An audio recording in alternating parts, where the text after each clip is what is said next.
everyone, RarityDash here, and welcome to my first ever Q&A video. Yes, I've collected all your questions from the announcement video. You guys were good to give me a lot of questions, so this might take a while, but I've gone through them and sort of did my best to organize them so as to help this video flow as naturally as possible without me having to repeat a lot of stuff. To start us off, I will be answering general questions which were asked more than once. And the question starting us off is how I became a fan of My Little Pony, asked by Super Godzilla 2, Blizzard Beast, and Venom6309. My journey to becoming a pony fan wasn't really that interesting. I first heard about this series in December of 2010 when an online friend of mine happened to become a fan of it. Now this guy was the sort of eccentric for whom liking a My Little Pony series didn't seem very unusual at all. He also liked my Monster High stuff and all kinds of magical girl anime, and yeah. At the time I admitted that the character designs looked cute, but I contested that I could not see myself ever being a fan of something My Little Pony, and then didn't think much of it at all again for months.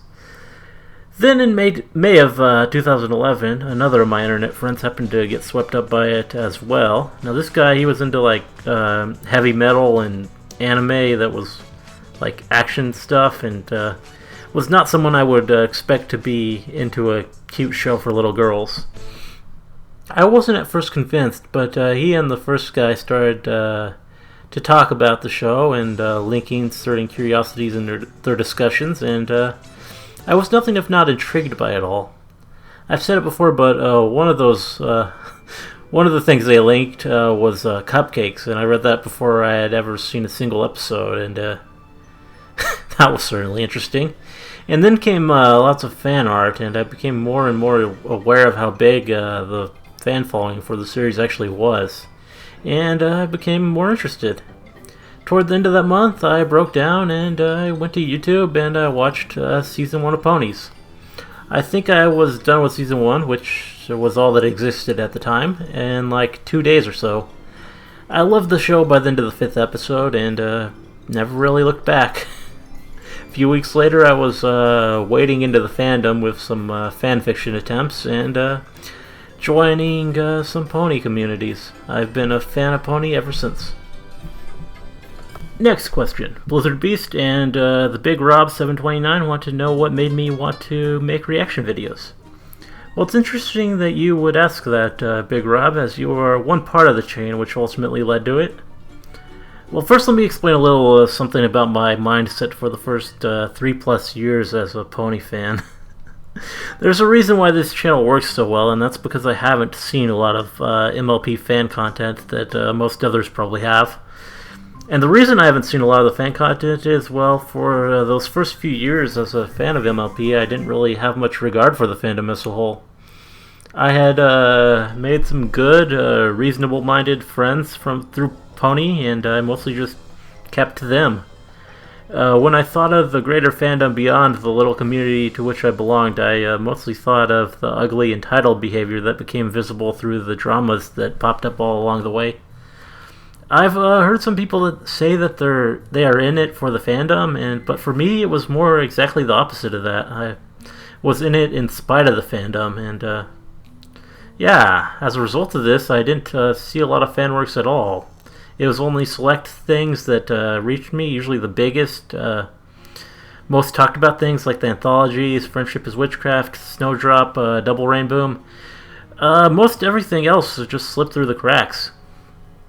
One curiosity that did reach me, however, were the YTB works of Daikaik, particularly the Friendship is Geek series of videos. One of my pony friends really liked those videos, and she had shown me them fairly early on, and I watched them, laughed, but forgot about them for a while. Then last year, Daikaik made the third one, and my friend linked it again, and I watched the new video, I laughed, then decided to watch the older ones again. I ended up watching all of Daikaik's stuff, and then when I was through with it, I kind of was disappointed that there wasn't more. I decided to look in the YouTube recommendations for the video, and I saw a reaction video for one of the YTPs I had just watched listed there. At the time, I had no idea that the MLP reaction community was even a thing. But the idea of seeing someone else watch the silly pony YTP I had just seen seemed like it would be fun, so I clicked the video. I forgot who it was exactly. Jack T. Herbert, Skittles, someone like that, who reacted to a lot of YTPs. I enjoyed those videos a lot and wanted more, so I searched for other reactors who had done those same YTPs and watched more reactions. Eventually this led me to Big Rob's channel, which was notable as it was the first I found which had not just the YTP I was searching for, but reactions to the entire Friendship is Witchcraft series. Now I may not have seen much fandom stuff, or had much enthusiasm for the idea of fanworks at the time, but I really adored FIW pretty much from the onset, completely since I had first seen it. The idea of watching reactions to it was exciting. I could sort of relive my first experience with the series by watching others' first reactions to it. So I watched Big Rob's reaction to the series, and after that Friendship is Witchcraft became my new search query, and I watched through the entire series with pretty much every reactor I could find, and really enjoyed it. Eventually I found reactors like Master Neutral, Ladix, Frog Finest, who had blind commentaries to not only Friendship is Witchcraft, but actual MLP episodes going back to Season 1. This was exciting. I watched these people and many others, and before I knew it, I had been through like dozens of channels just watching reaction videos. What was staggering on some of them, though, was the fact that the videos I was watching were such a small percentage of the content posted on each channel I looked at, and yeah, there were so many other things they were reacting to, and I'd never seen or heard of a lot of them, which kind of got me thinking a little, and yeah, as much as I was enjoying the reactions I was watching, I was inspired to try it myself. Rainbow Rocks was coming up around this time, and I hadn't seen it. I wasn't going to see it in the theaters. Figured it would make a good entry point into the reactor game. And despite my Rainbow Rocks commentary being pretty bad in terms of audio, a lot of people watched it, a lot more than I was thinking would watch it, at least. And this was the encouragement I needed. I bought a cheap but serviceable microphone, asked for suggestions, then just sort of went from there. And I've been at it ever since, so yeah. Next question. My channel name makes it pretty clear I like Rarity and RarityDash a lot, but some of you, Etienne Chap Delaney, Super Godzilla 2, and Cube Dragon, all want to know who Best Pony is. That is, if I like Rarity or Rainbow more. The answer here is simple. I may love RarityDash a lot, but Rarity is and will forever be Best Pony. I just adore her. As a follow-up on the Best Pony question, a number of you are curious about the runner-up. I got 3 similar but slightly different questions from Hollywood32, the Gamer of Games, Venom6309, and Paralenti51 on the subject. The questions are: who is my favorite pony of the main 6 aside from Rarity and Rainbow? Who are my top 3 characters of MLP FIM? And who is my third favorite pony? And though I'm doing these questions together, the answers are actually slightly different for them. For the first one, if we're limiting it to just the main 6, the answer for third place is Pinkie Pie. It wasn't for a while, but some really strong Season 4 episodes had Pinkie shoot up on my list dramatically, and yeah, now she's totally my third favorite of the 6. As for the other 2 questions, this may surprise, but my third favorite pony is actually RarityDash. Yeah, I love her to death. She's part of my channel name. She's all kinds of awesome and stuff, but if we're considering more than just the main 6, Rainbow is third. My second favorite character overall is actually Princess Celestia. Her voice, her design, her demeanor, her character, I just really love it all, and yeah, I even own these things. As much as I love Rainbow, appearances by Celestia are something I relish even more than her best moments. So yeah. Next question. Danny the Dude and Cube Dragon want to know who my favorite background pony is. A lot of you will already know this one since I've said it a number of times now, but for the record, it is none other than Lyra Heartstrings. It's a design thing, really. I love her colors, I love her expressiveness and her energy. It isn't really as much the fandom stuff. I like Lyra Bond, but the human obsession thing, it can be amusing, but I could take it or leave it, honestly. Next question. Super Godzilla 2 and Emerald Tank want to know who my least favorite character in MLP is. And these sorts of questions are kind of tough for me at times, since I don't really have a lot of hate or even dislike in me for most of the pony characters. Fluttershy would be my least favorite of the main 6, but I still really like her. Overall, though, it's hard for me. I guess the collective whole of the Breezies, they are pretty obnoxious to me. Also, yeah, I will echo a large portion of the fandom in saying I don't care much for Twist. She's pretty cloying and obnoxious. I don't know. Next question. Super Godzilla 2 and Cube Dragon want to know my favorite episode. Cube Dragon wants me to also know my favorite two-parter. My favorite episode is Mod Pie. It's wonderfully written, utterly hilarious, heartwarming, and effective. It introduces a character I seriously adore, brings new depth to Pinky. This is one of the aforementioned episodes which bumped her up to 3rd out of the main 6 for me, mostly it and Pinky Pride. It's just completely satisfying. Everything works, and there isn't an episode I enjoy watching more. Favorite two-parter, though, that's tougher. I'm honestly inclined to go with the Cutie map right now. It's really close between it and Twilight's Kingdom, but damn if I don't find myself thinking more fondly of the former. The T-Rex fight was cool and unexpected, but I think the themes woven into the Cutie map are even more unexpected and compelling. It's subversive, exciting, and proof of the depth the show can possess in its writing. Plus, Starlight Glimmer is a lot more compelling as a character than T-Rex was. Next question. The Big Rob 729 and Cube Dragon want to know my favorite pony song. Cube Dragon also wants to know my favorite song outside of Pony. Favorite pony song is probably A True True Friend.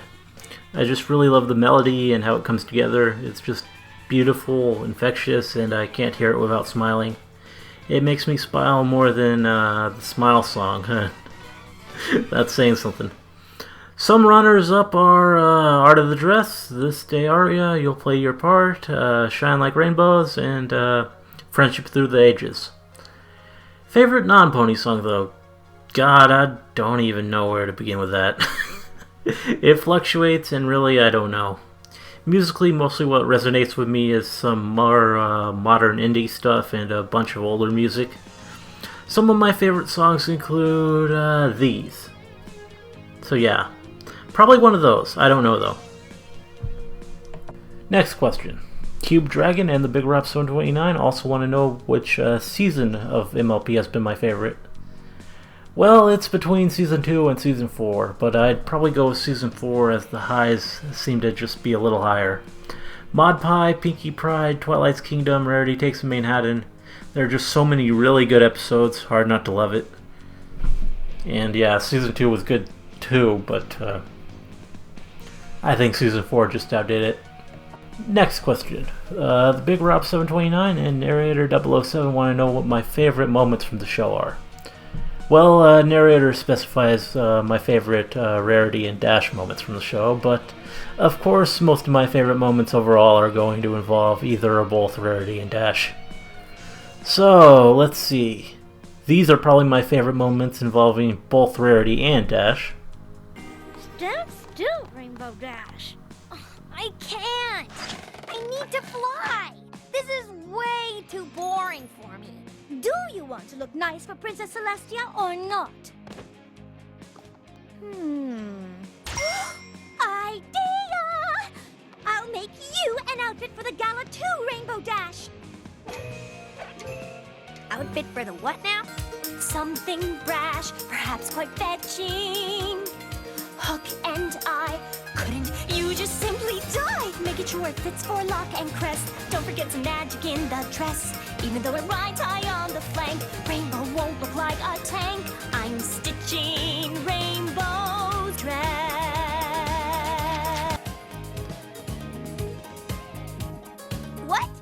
Aren't you going to tell me to change something too? No, I just want my dress to be cool. Do you not like the color? The color's fine, just make it look cooler. Do you not like the shape? The shape's fine, just make the whole thing, cooler. It needs to be about 20% cooler. You worked really hard to make our dresses exactly the way we wanted them. And we all saw how well that turned out. Oh, I forgive you. Go on, go on. Go on what? Find a spell that will get us wingless ponies into Cloudsdale. Didn't you see how nervous she was? Nervous? Have you spit your bit or something? She was tooting her own horn louder than the brass section of a marching band. Oh, please. I have put on enough fashion shows to recognize stage fright when I see it. We've got to find a way to be there for her. Now go on! I will. For Rainbow Dash, I will go first.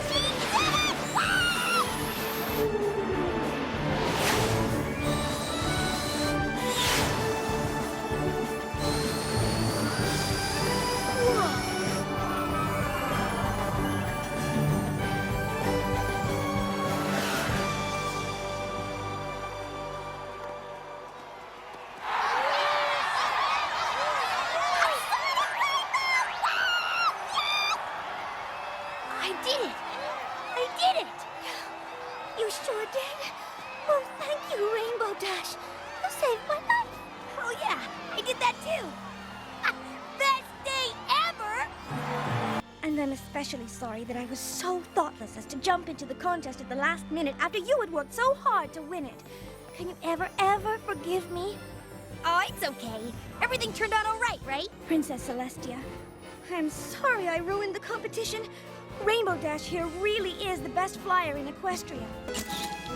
Any pet of mine's gotta look good, because you've gotta make fancy pants. Where? You mean, she's dazzling. Rainbow Dash, I can't believe your silly plan actually worked. Ow. Then, of course, Cadence will enter. I don't see what the big deal is. Just looks like another old castle to me. Oh. Another oath? Have you lost your mind? Look at the Very funny. Because I'm about to tell you the best story you ever heard.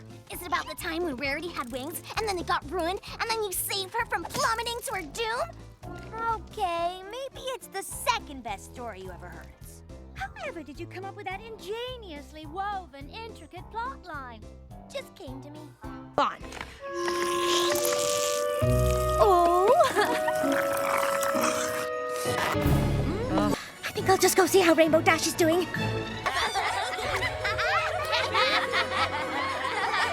Is everything okay? Oh, why look! There's our friend Rarity going down in flames! Isn't friendship magic? Rarity says, get better like a little medical pizzazz. Silk slings and a glitter bandage? That might help. Every pony, get down. And I am just the pony to help. Rarity, you look ridiculous. I am going to ignore that comment out of my desire to help you. Good luck. Get ready, Rainbow Dash. For I am going to take you on an historical adventure in fashion! And I also know just what I want to do next. Yeah, take that, and that. What in the? Get it off me! I've always thought Rainbow Dash could use a little more glamour. And now look at her, cloud-busting with style. You're absolutely right, dear. Hey, those are my warming quilts! Together! These are probably my favorite moments involving them individually. Take that, you ruffian! And that's another thing. I would appreciate it if you'd stop calling me Pony. I am a lady, and I wish to be addressed as such. So you may call me Miss, or Rarity, or Miss Rarity. Enough! You're whining! It hurts! Whining? I am not whining. I am complaining. Do you want to hear whining? This is whining. Thank you, Applejack. You were amazing. I don't even care that we didn't win. This was so much fun. Huh?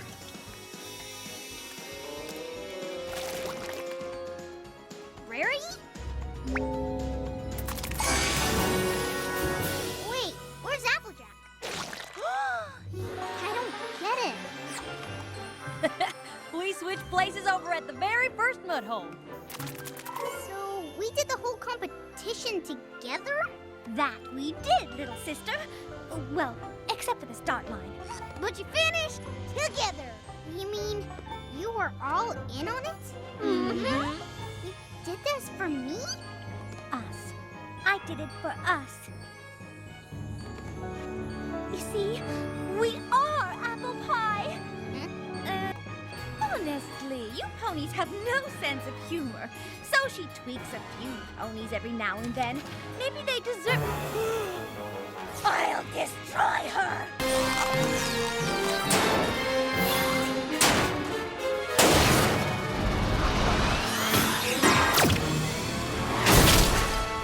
Oh, I do so love a functional accessory. I am perfectly familiar with the apple bucking process, thank you very much. But while you seem to rely on raw power, I believe a certain amount of style is required. It's really more of a dance, if you ask me.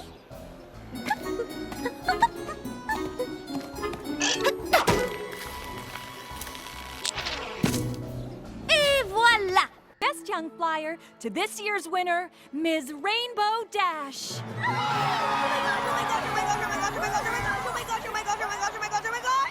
But don't say I didn't warn you.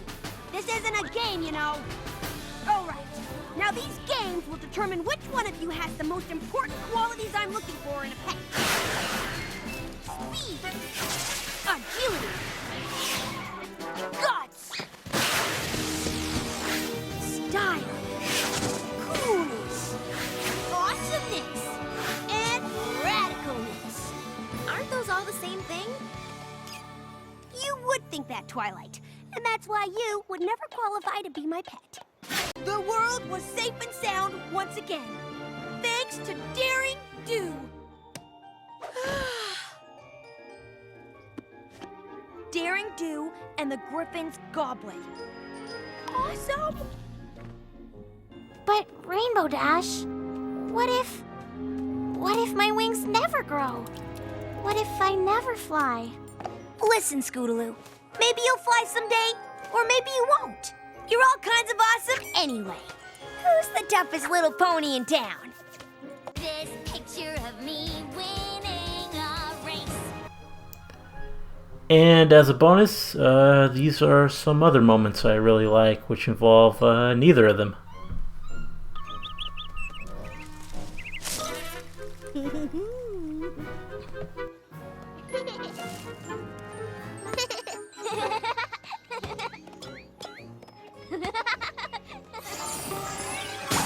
Hi, girls.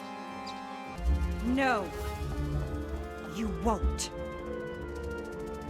You may have made it impossible for Shining Armor to perform his spell, but now that you have so foolishly revealed your true self, I can protect my subjects from you.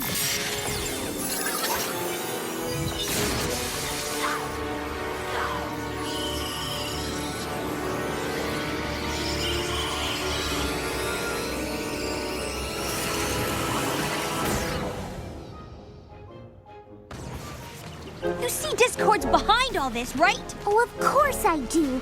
Do you all think I'm a silly, gullible fool? Oh, only in the sense of being silly and gullible. No, exactly. I've just been trying to gain his friendship any way I can, so he'd come to trust and listen to me. Let's see you beat that. Whoa!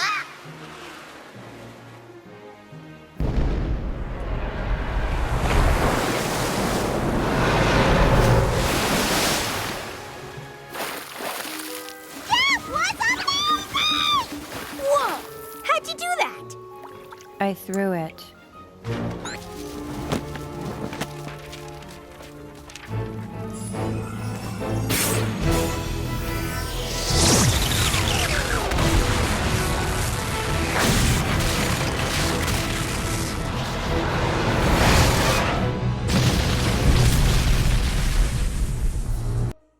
Next question. Cube Dragon and Sasami-chan want to know what my favorite pony fan videos have been. Sasami-chan also wants to know what my least enjoyed ones are. Well, some of my favorite fan works are as follows. Friendship is Witchcraft, Hi there. I will destroy you and steal your fiance. Booty, booty, booty, booty, rockin' everywhere. Ultra Fast Pony? What's the matter, Fluttershy? Well, I'll tell you, but you gotta promise to keep it a secret. It's key brewer, lips are sealed. Cross my heart and hope to die, stick a needle in my everywhere. Okay, but don't tell anyone this. Okay? Not entirely sure, Yeah? but I think I'm shy. Oh my god! Equestria Girls, the parody series? Question number 6. There's a 10-letter word used to describe the current economy. Would anyone like to wager a letter or guess the word? I'd like an A, please, Mr. Barkles.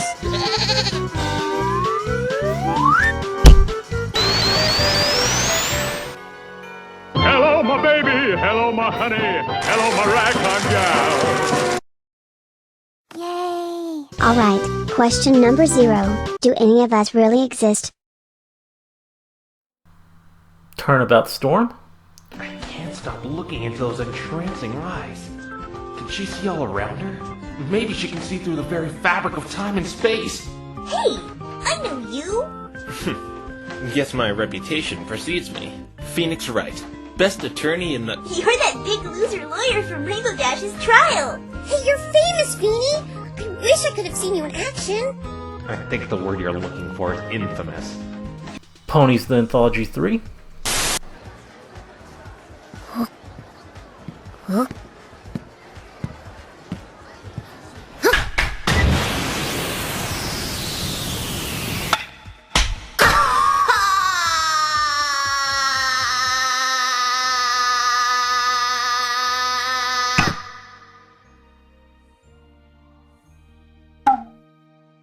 Dusk's Dawn? This is the dawn of darkness. Gah! Oh, hey, it works. Cool. See ya. I didn't foresee that. Maybe there's a spell that I can... Oh, well, maybe another time. And Flufflepuff.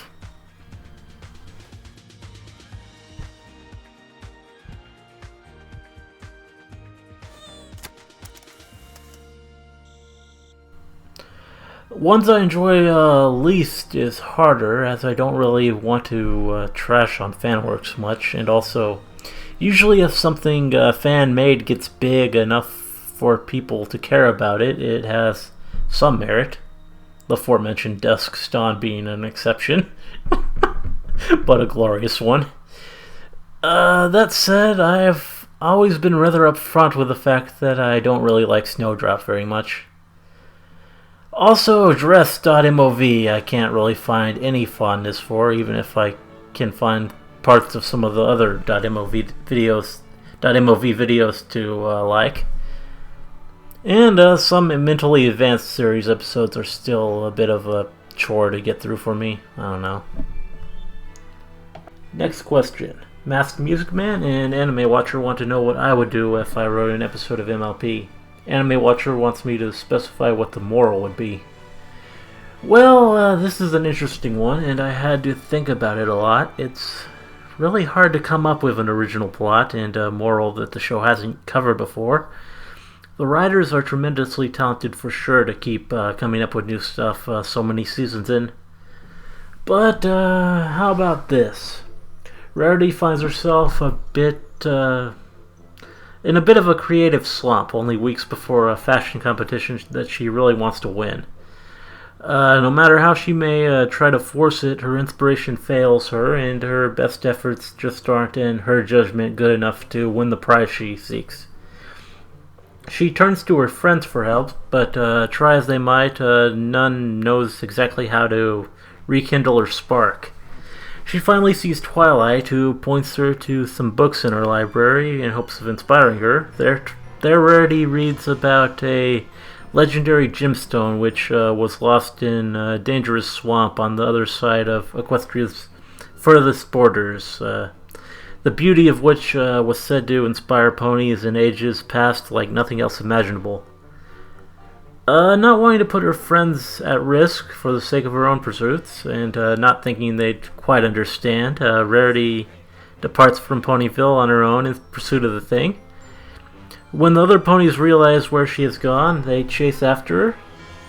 Rarity searches the swamp with her magic for the gem, but it eludes her, and she is plagued by a variety of dangers. Tired and defeated, almost about to give up, she finally senses the gem she seeks, but it is protected by some giant and terrible monster of some sort. She tries her best to get it with her magic, but ends up in the creature's grasp. Her friends, guided by Twilight's version of Rarity's gem-finding spell, arrive just in time for a rainbow to save her from the creature, but even with Twilight, they can't get close enough to the gem without putting themselves at further risk. Realizing how irrational she's being and the danger she's put herself and others in, Rarity accepts the gem is not hers to take and agrees to go back home with others. And the moral would be something about knowing and recognizing your limits and not pushing yourself harder than you should. It would end with Rarity showing a fashion inspired somehow by the adventure and receiving like a third place prize for it and being visibly content for it.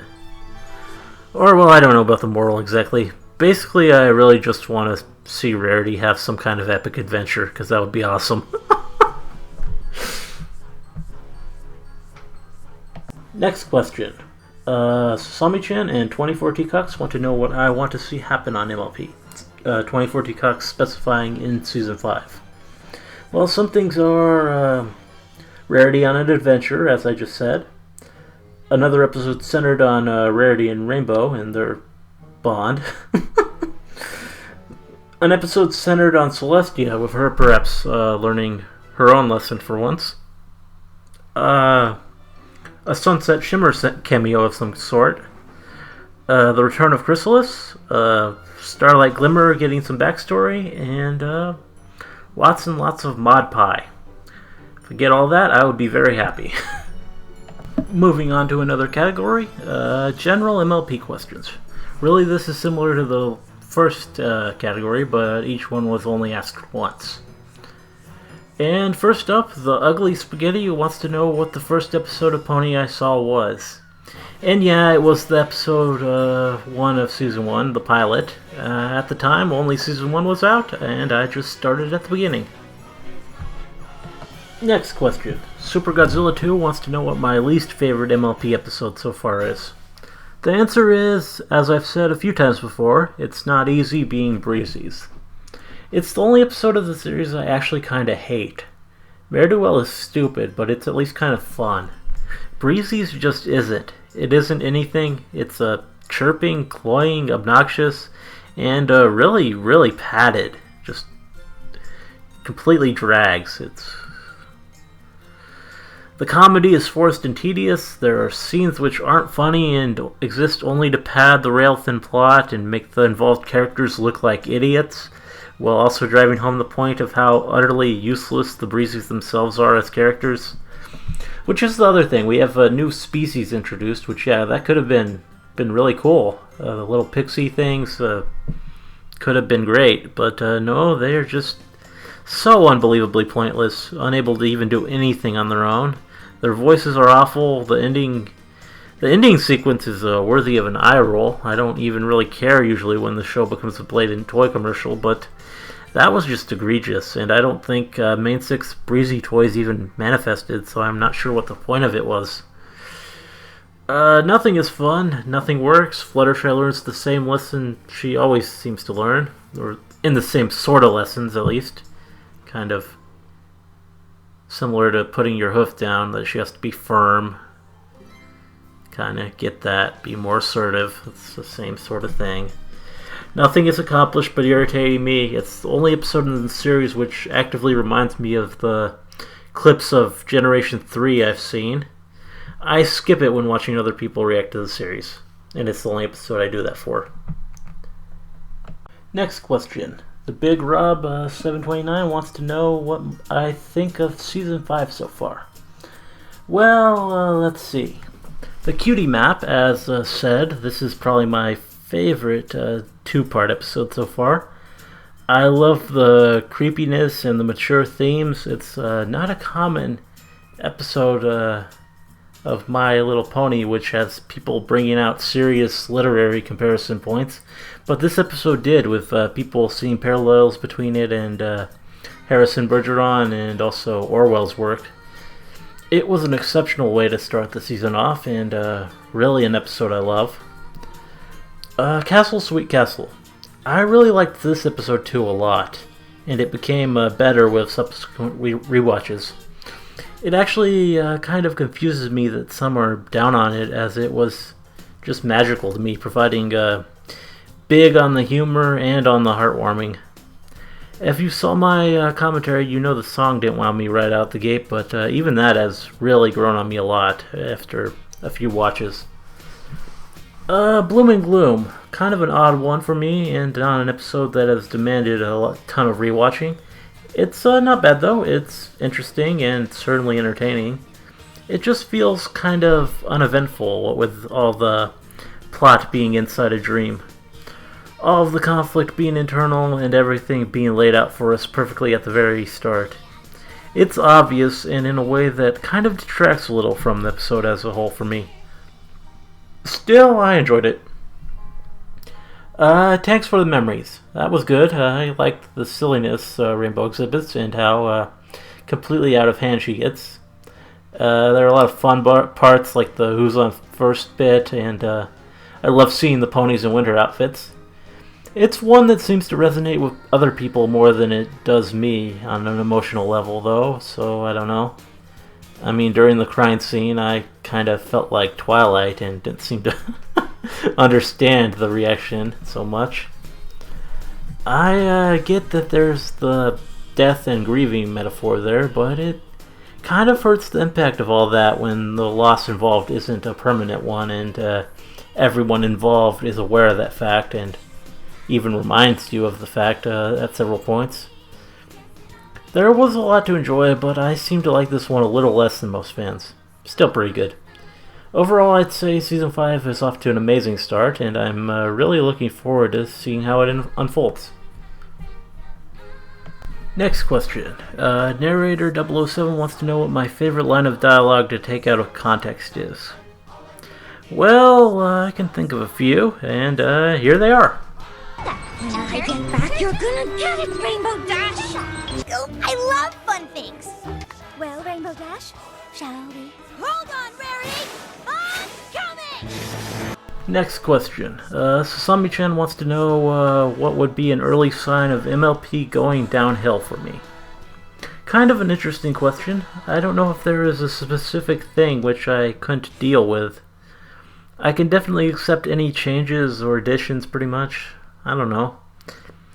I don't know if there actually is such a thing as a sign it's slipping for me. Really, it's more, I think, that if it starts to go down, I'll know when it's going down. I mean, it's not going to be one thing that points it out, just if the writing suddenly sucks, then it'll be downhill. But I don't see that happening. Next question. Sami-chan wants to know what would make a good spin-off series, in my opinion. Well, I'm not really someone who likes the idea of a CMC spin-off much. Obvious answer to me is Celestia and Luna's adventures in the past. Could be more straight-up adventure-y, but with lots of pony charm remaining, I don't know. But I think that could be interesting. Also, I'd take expanding on the existing spin-off. An Equestria Girls series could be pretty cool. I mean, after Rainbow Rocks, I think a lot of us wouldn't mind to see that at all. Next question. Sasami-chan wants to know what audio or visual clip from MLP I would enjoy on loop. And the answer is one of these.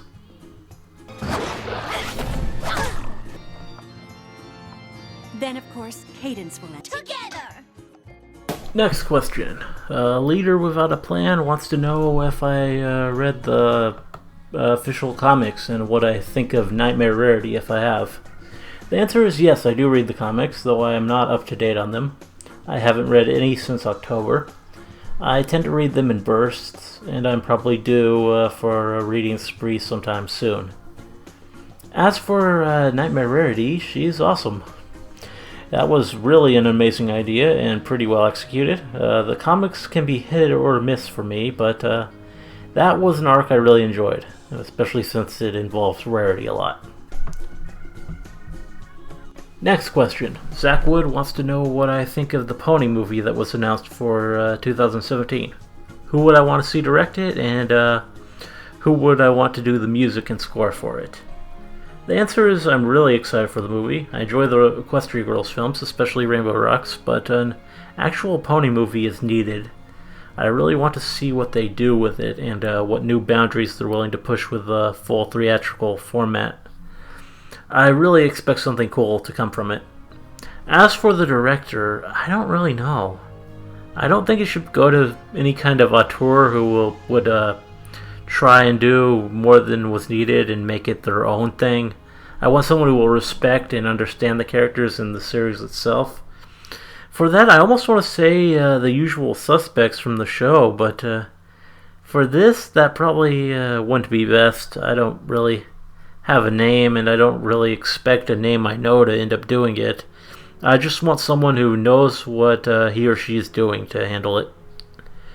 As for music, I again kind of want to just say Daniel Ingram and his team. I mean, they have an incredible talent and sense for music. I guess we could find someone with actual film score experience, and that could be fine. I don't know. I just want to have the same sort of pony music feel we like and know, and not be something too unnecessarily poppy and artificial that won't fit the series or the characters. On to another category, MLP Character Questions. These are questions which have to deal with a specific character or characters and were only asked once. To start us off, Cube Dragon wants to know who my favorite non-pony character on the show is. I would probably go with Queen Chrysalis. I just really like her design and her attitude and the song she sings. I think there are some issues with Canterlot Wedding, but particularly with part 1 of the episode, but Chrissy makes it impossible for me to consider that episode anything but one of my favorites of all time. If changelings are too pony-shaped to count as non-ponies, though, then I guess my answer would be Discord. He's just a thoroughly entertaining character whenever he appears. Don't worry, though, I do like Spike, even though I'm not naming him. Next question. Narrator 007 wants to know which 2 ponies would I most want on my side during a bar fight. Interesting question. And, well, this depends. Are we talking all ponies everywhere or main 6? If any pony is an option, then the 2 I want are Celestia and Luna, as I think that would get the people on the other side to back down pretty quickly. If princesses are not an option, but it's still every pony else, then probably Bulk Biceps and Big Macintosh, for obvious muscle and intimidation reasons. If it's just main 6 though, well, Twilight, because again, Princess would probably mean the fight doesn't happen, and if it does, we have powerful magic to stop things. Twilight isn't an option, then Applejack would probably handle herself the best, though I might also just grab Fluttershy, as I don't think anyone is going to disagree with her due to the cuteness. Next question. Narrator 007 wants to know which pony I'd like to have a conversation with. Well, probably Celestia. I think that would just be fascinating and pleasant. She probably lacks for a lot of good conversation and could use it, as she also probably has so many stories to share. Main 6-wise, Rarity, just because she's awesome and my favorite, and that would be pretty cool to talk to her. Next question. Narrator 007 wants to know if a certain pony reminds me strongly of someone in real life. Well, I have a friend who bakes for a living and has a fun, well-humored personality. I guess she kind of recalls me to Pinkie Pie. Other than that, not much really comes to mind immediately. Well, I mean, besides the obvious ones where the characters were intentionally based on some celebrity or famous person. But I don't think that's what the question was asking. Next question. Narrator 007 wants to know who do I think has the best outfits besides Rarity. Well, Rarity makes like all of the outfits, so even when they're on somebody else, it's still testament to her awesomeness. I think Rarity gives Rainbow some of her best designs to wear, though. Hers is my favorite gala gown, and I also like what she wears to the wedding and a few of the other things she's shown wearing. I think we can say that Rainbow Dash always dresses in style. Also, I really love Maud's dress. So yeah, there's that too. Next question. Venom6309 wants to know what I think of Applejack. I guess AJ isn't a pony I really talk about too much, and yeah, she's not one that really stands out to me much either. It wasn't always like that. She was actually best pony for a while, for pretty much the first hiatus between season 1 and 2, until Sisterhood Social put Rarity on top forever. After that, it was pretty much just a story of freefall for her with me. And it's not that she started bothering me as much as it was she just revealed herself to be an increasingly static character to me.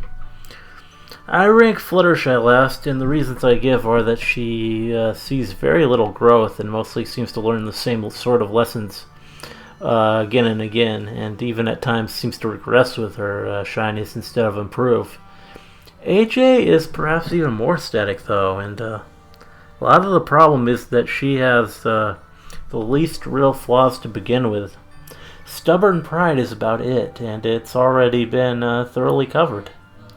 She's very cute, I love her mannerisms and her way of expressing herself, but there just isn't so much interesting about her as compared to some of the others. Really, the things that would make her the most interesting, like having to cope with the loss of her parents at an early age, are things the show is never going to really get into, which is perhaps why when she touches on what it likely implies, such as her taking a more motherly role with Apple Bloom in Some Pony to Watch Over Me and Bloom and Gloom, or her compulsion to try harder than she needs to, and seemingly being utterly afraid of failure, that I think I can appreciate her most. I do like her, I like all of them, but for me, it's hard for me to place her anywhere but 5th these days. Next question. Venom6309 wants to know what I think of Twilight becoming an alicorn. Well, I was in denial at first. When the rumor broke during season 3, I was pretty hard in the camp that that could never happen. They would never do that. The status quo isn't going to change so hard. We have 2 of each type of pony. They're not going to change that, and even if Cadence shows that there are more alicorns than just sisters, changing the main character into a princess isn't something that's going to happen. And then it was confirmed by Hasbro, and I was left not sure what to think at all. It was utter disbelief. I made a concerted effort to stay open-minded when the Season 3 finale came about, though, and yeah, Magical Mystery Cure smashed every doubt I had to pieces. That episode really is magical. It and Maud's episode are the surest thing there are to bring a big smile to my face. It just resonated with me so much that it effortlessly convinced me that the alicorn thing was a good idea. It came together, it worked as the realization of a journey, and didn't feel out of place. It felt comfortable. Twilight had a crown for her element the whole time. She was the princess's protege, a pony with raw magic unlike Celestia had ever seen before. I watched season 3 again and noticed in how almost every single episode they worked in the idea that Twilight is studying hard or learning something to complete her character. I found I was completely on board with the idea, and yeah, which kind of surprised me with how I had felt about it before. And then season 4 happened and proved once more that there was no need to worry. It was a change to the status quo, but nothing was broken at all, and in fact the show was arguably even better than before. Next question. Venom6309 wants to know what I like about Rarity. It would be a lot easier to say what I don't like about her, because I'm not sure there would be anything. Short answer, everything. Long answer, her appearance, her voice, her mannerisms, her attitude, her personality, her creativity. But more than anything, it's her depth and complexity of character. She is the most nuanced and layered character of the bunch. She is defined by her generosity, her selfless giving, but also by a want for personal attention and glory. She has her standards of taste and cleanliness, but will toss them aside to make things right by those she cares about. She's generally polite and feminine, but has these great hidden depths of take-charge boldness which regularly surface. She has an acute cunning, she's an artist and an entrepreneur, and best of all, she really seems to grow.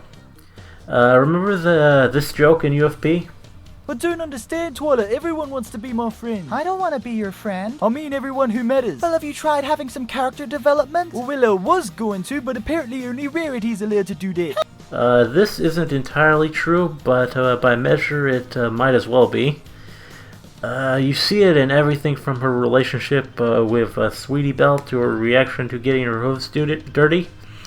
She is rich with character development, which I think just makes her all the more compelling. Also, she's hilarious and adorable, and that cannot be overstated. Next question. Paralinty51 wants to know what personas I would give Rarity and Rainbow Dash in the game. I assume you mean in the Persona game series? Only way the question really makes sense to me. This is a kind of odd question and one that took some thought. Personas, if you don't know, are representations of an inner self in the Persona video game series, which take the shape of countless gods, demons, monsters, and other creatures from a variety of world mythologies, religions, and legends, and whatever else. There are a ton of them, and yeah. Which would I assign to Rarity and Rainbow, though? Well, there are so many personas in the games that it's kind of hard to narrow it down. Also, the series usually seems to come up with new ones for party members who don't have a wildcard attribute, so they would probably have something entirely different that came up with then.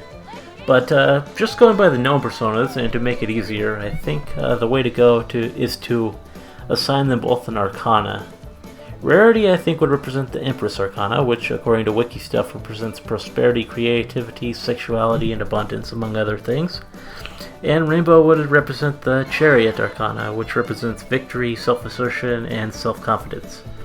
Of the Empress personas available, the one which most says Rarity to me is probably Yoxini, a seductive fairy-like being associated with wealth and treasure, again if wikis are to be believed.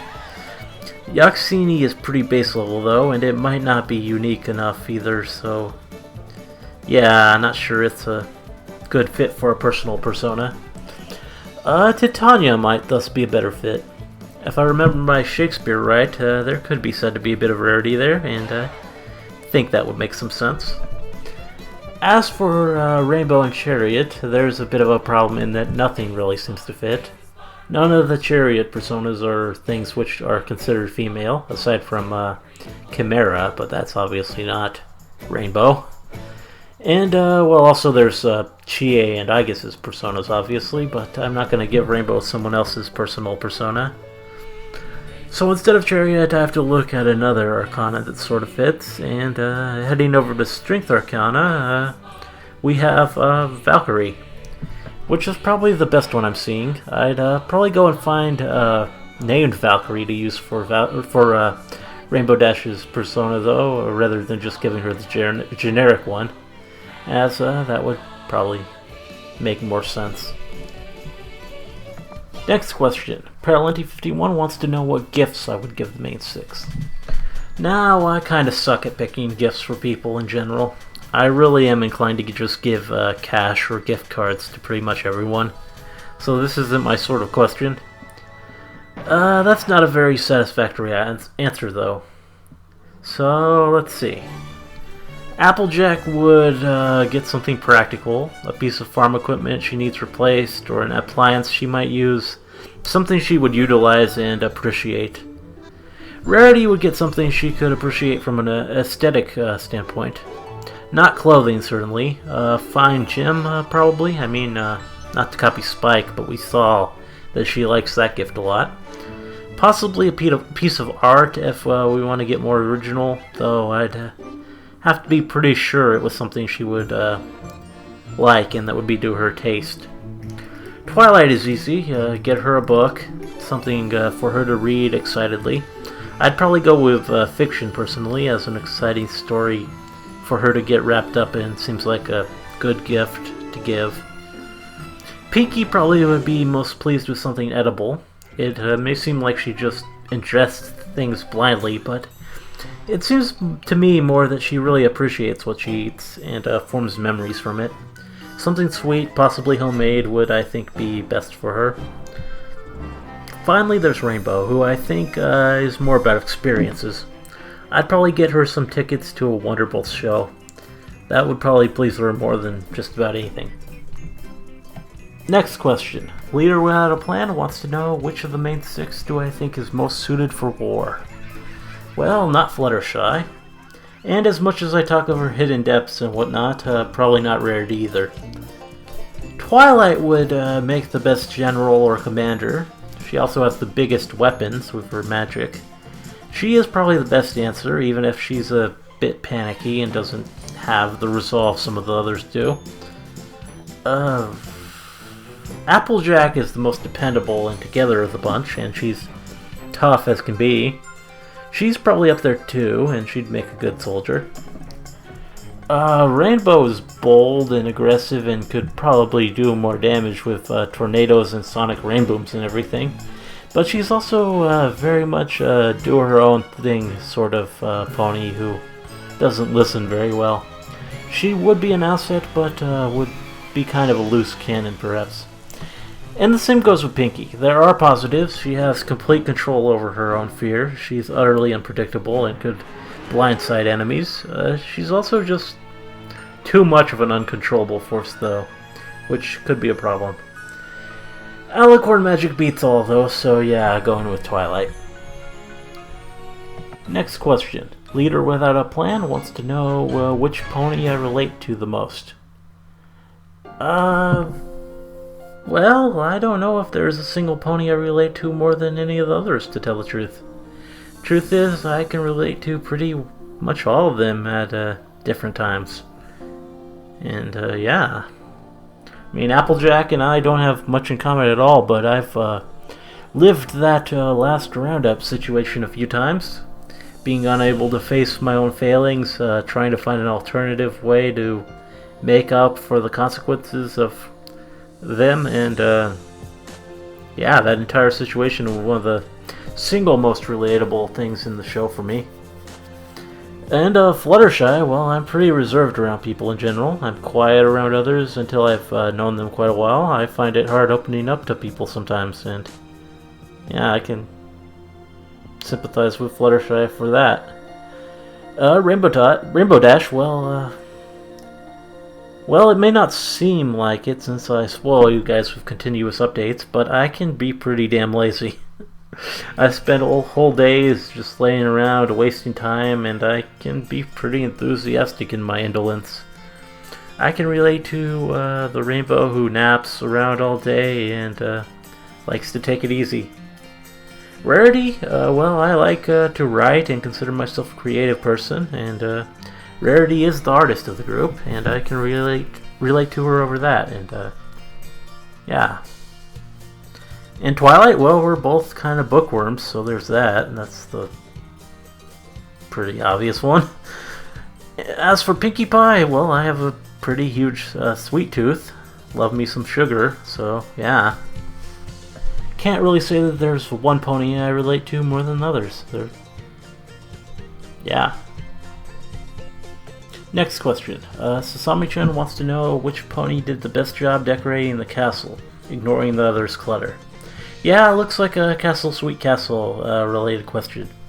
It was the most recent episode when I posted my Q&A announcement.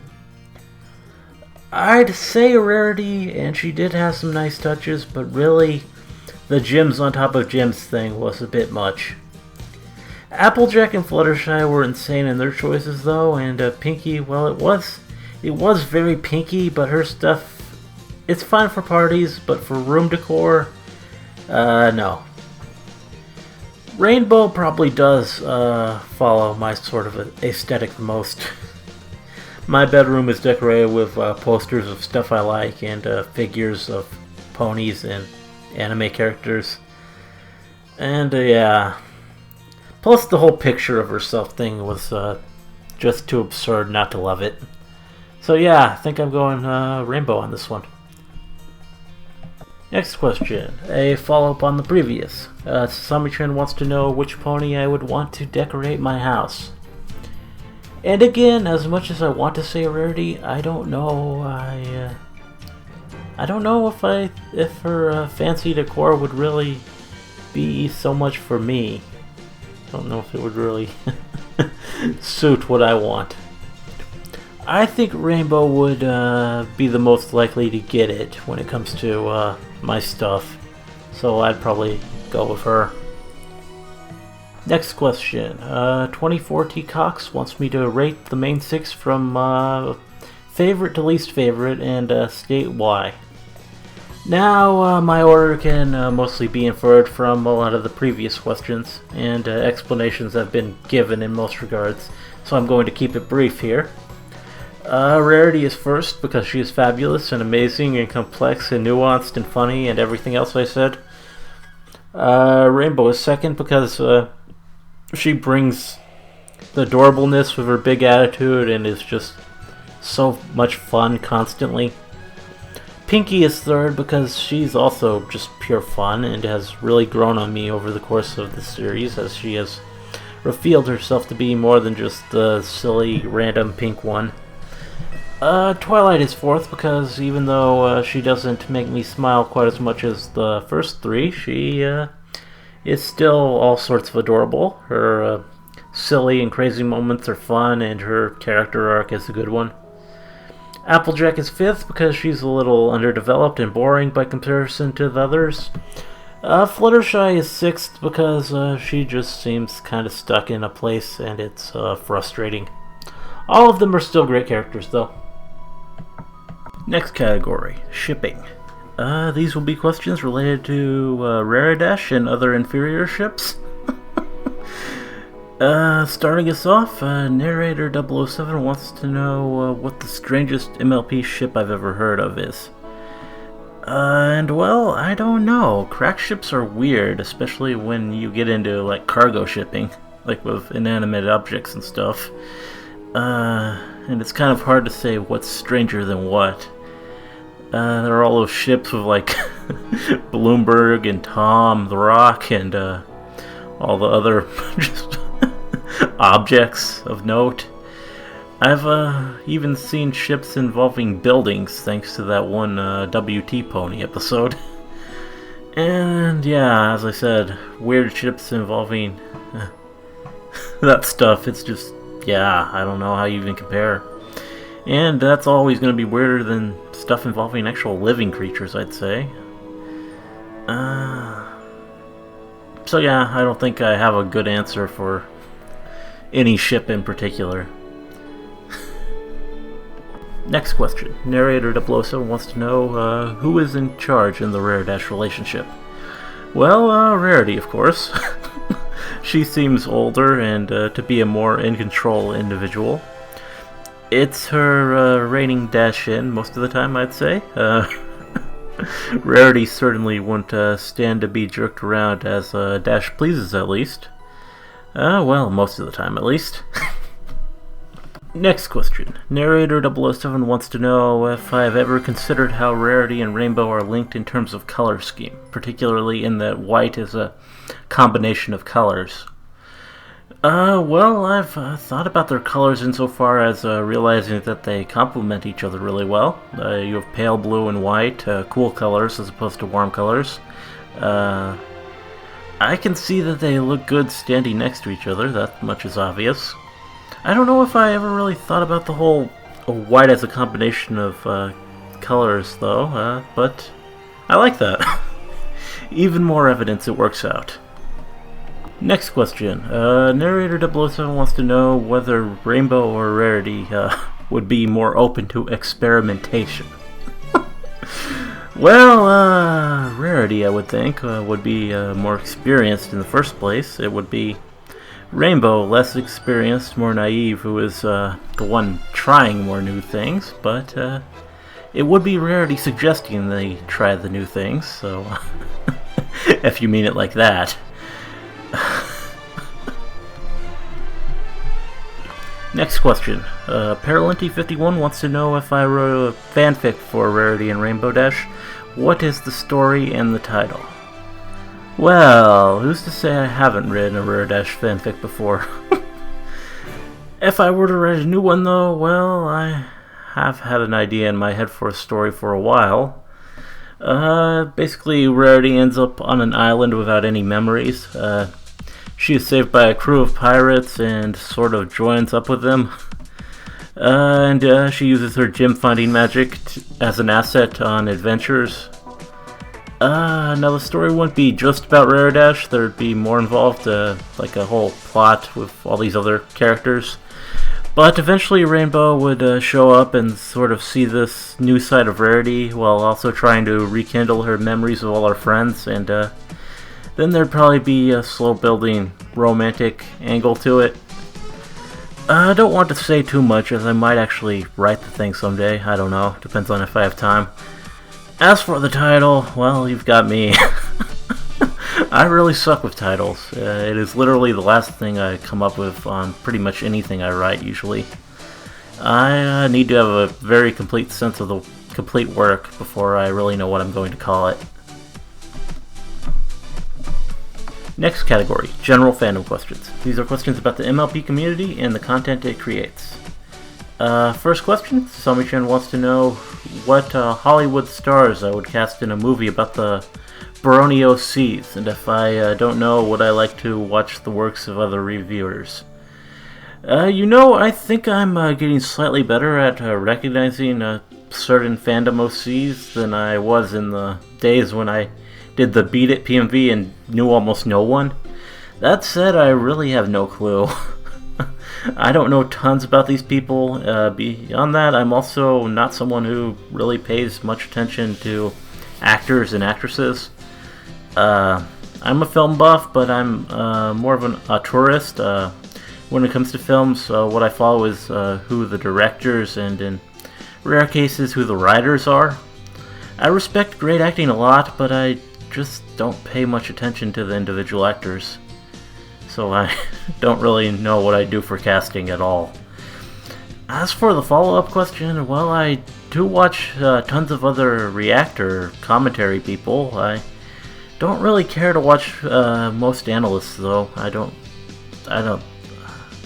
There's just something about it which doesn't sit right with me most of the time. I think MLP is something best enjoyed for the experience, and that if you really pick it apart, it takes a lot of the fun out of it.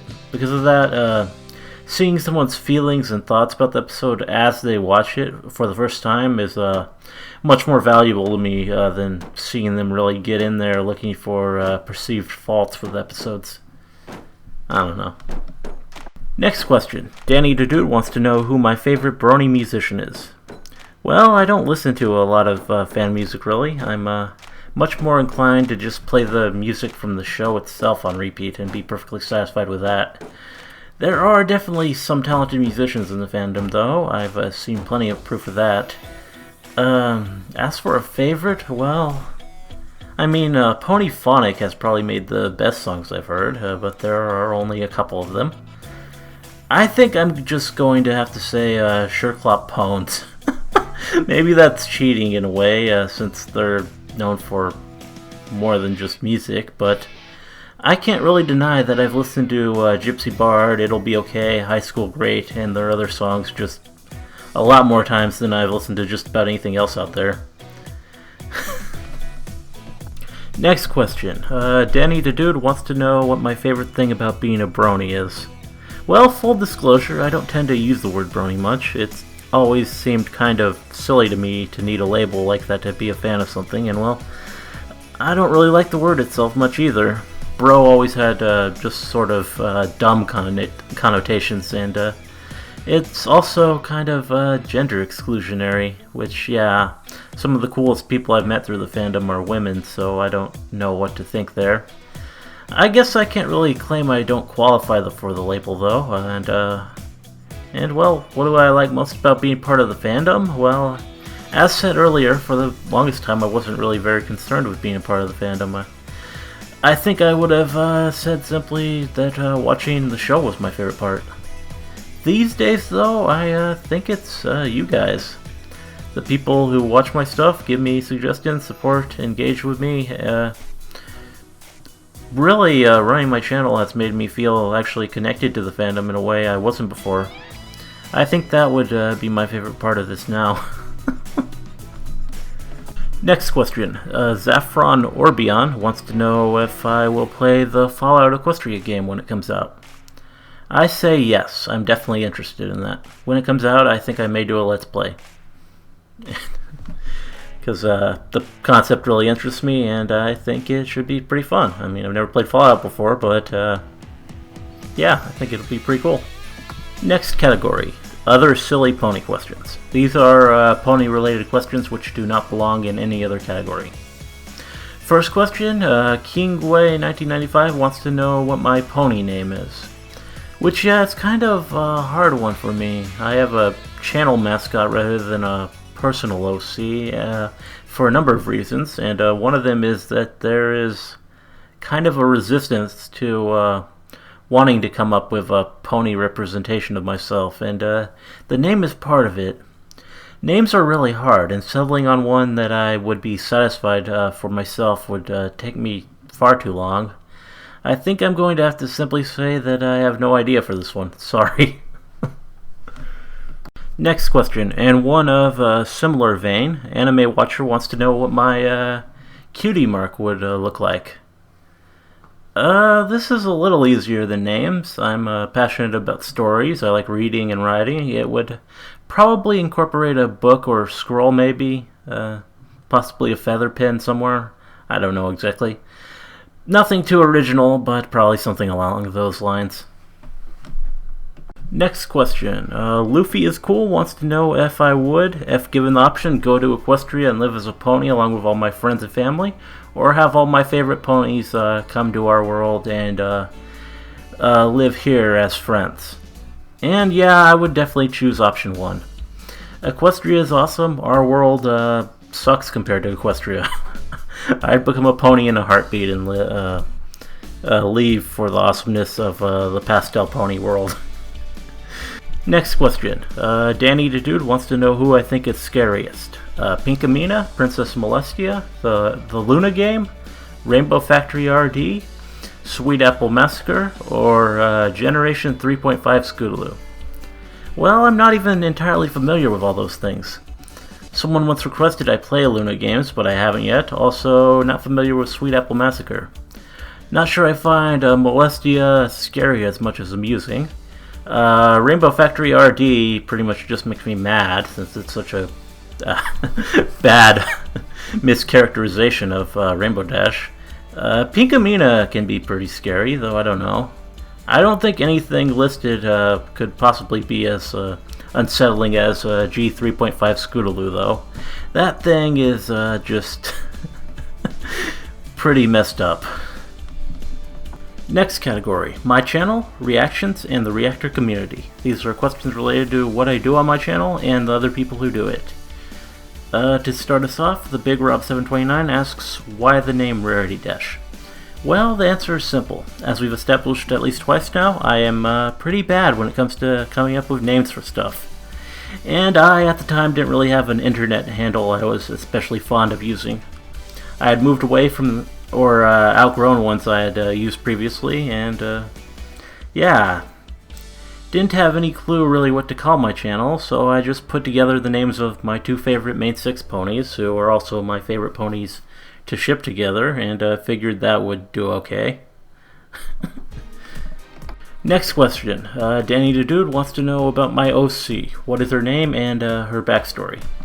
Well, her name is not RarityDash, for one thing. That would be an awful OC name. I kinda don't like when people name OCs using components of the main character names. It is just kind of tacky.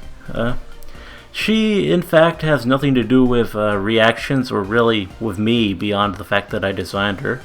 Her name is Serendipity.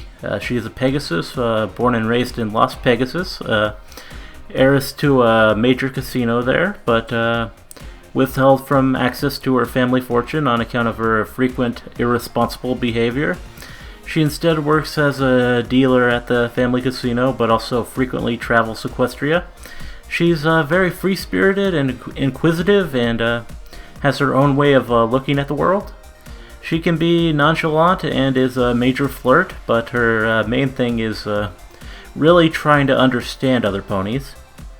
She has like a notebook in which she takes notes about the ponies she meets to help her try and remember the little details to make up the whole picture. She is one of a number of OCs I designed for use in pony-related roleplay, which is something I do on occasion. So why did she end up becoming my channel mascot and not the other characters I have? Basically, it just comes down to me thinking the art I had of her fit the channel. The image the artist drew, it was her with this kind of wry expression looking intently over her shades. That fit with the ethos of watching videos, I thought. Plus she's one of my designs I'm most pleased with aesthetically, and the art I had of her is also one of my favorite pieces I've had done. You saw another of my OCs a while back when I had it in my head to try some wildly different backgrounds, but I don't think either me nor you were satisfied with how those turned out, so I decided to just go back to Serendipity. I think she's stuck being my mascot now, which is fine. Already got some pretty awesome art of her, courtesy of Mantis Prayer out of it, which is what you've been seeing on my commentaries to the MLP episodes and official Hasbro stuff for a while now. Next question. Anime Watcher wants to know what my favorite video to react to was. An interesting question. Certain things do really stand out. All of the Season 5 MLP episodes, for one thing. It really feels like an event reacting to it each Saturday. Other things stand out a lot too. Day of the Flutter, that was thoroughly rewarding, an experience. Yeah, really a trip in every sense of the word. Dusk's Dawn, that was completely unforgettable. I don't think I'll ever have an opportunity to react to something quite like that again, and it was really fun because of that. The final episode of Turnabout was pretty memorable too. I think that turned out pretty well. It was my first time with a new microphone. It was the conclusion, my big 1,000 sub special, and that was pretty awesome. Then there was Rainbow Dash Presents Somewhere Only We Know. That one will always stand out to me just for how thoroughly disarmed I was by the video. I just broke out laughing and couldn't stop for like a minute. That was great. Also there's Rainbow Rocks, which was my first time reacting to something at all. That has to be memorable. Too many great strong memories. Can't really pick a single favorite, but yeah, been a lot of fun times had. Next question. Anime Watcher asks which reaction suggestions I'm looking forward to answering. Well that's kind of hard, being that I'm blind on this stuff. I honestly don't know what a lot of the stuff on my list even is, really. And the stuff I've really wanted to watch that was suggested, I have in most cases probably looked at it already. Really, I guess it only works for series. By that account, I'm looking forward to future Rainbow Dash Presents and for eventually continuing MAS and seeing once and for all if I like it better with the format change. Also, I'm looking forward to playing more My Little Investigations for you all, which should happen fairly soon. Next question. Anime Watcher wants to know how many videos I record per day. And yeah, the thing is, I don't record every day. I'd go crazy if I did. How it works is I record 2 days a week most of the time, unless I have something really long to watch, like Turnabout Storm, Bride of Discord, or a PMV compilation, in which case there will probably be an extra recording session someday. Or if something I really just have to get to comes out, then I might record it right away in an extra session. I did that for the Rainbow Rock shorts, and probably do that if like a episode of some series comes out suddenly and I want to get to it. On an average week, I record on Saturday and on either Tuesday night or Wednesday morning. On Saturday, it's 2 different sessions. One in the morning where I record just the new MLP episode. One in the evening where I record 6 videos. Videos enough for the next 3 days. Then on Tuesday or Wednesday morning, I record 7 videos, enough for Wednesday, Thursday, and Friday, as well as the extra shorter video for Saturday to go with the episode. So yeah, it's a twice a week recording process, yeah, just a few hours every 3 days to record. The other days, all I have to do is edit the videos together and upload them, which doesn't take very much time at all these days since I have my process down pretty good at this point. Next question. Paralenti51 wants to know what my favorite video reaction on my channel is. This to me is a very different question from which video was my favorite to react to. It's also a hard thing for me to judge objectively. I mean, I can tell when I'm bad alright, I think, but to tell when I'm really good, when I feel like it all comes together, that's a much harder thing for me to judge. I'd be inclined to go with something more recent, as one thing I can fairly judge is the quality of the audio and the editing, which is something I improved a lot a while back after I started caring more about it and taking it more seriously and bought the new mic. I'm tempted to say my reaction to the Cutie map is my favorite just because it got me so many new views and subscribers and it was just awesome, but some people also said I laughed too much and sounded like a chicken in that, so maybe not. I don't really know ultimately, it's a tough question for me to judge. Next question. Sasami-chan wants to know how I stay blind for reactions when the internet leaks everything.